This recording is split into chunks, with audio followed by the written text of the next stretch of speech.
Ujëtarët britanik kanë testuar me sukses një armë të re me frekuenca radio e projektuar për të kryer sulme ndaj një numri të madh dronësh të qeveria e Mbretërisë së Bashkuar.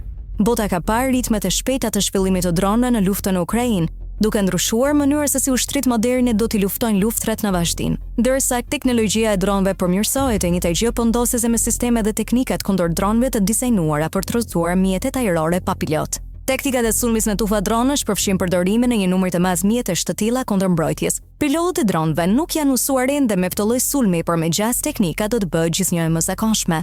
Inteligjenca britanike ka vlerësuar se Ukraina është përballur me më shumë se 18.000 dronë sulmues në vitin 2024. Raketat e shtrenjta të mbrojtjes ajrore nuk mund të mbrojnë vazhdimisht përballë sulmeve masive me dronë të lirë, që do të thotë se opsionet e tjera që janë më pak të kushtueshme janë gjithnjë motorheqëse. Ministria Britanike e Mbrojtjes sa se ushtarët britanikë kishin përdorur një armë të padukshme me valë radio për të rrëzuar një mori dronësh për të parën herë.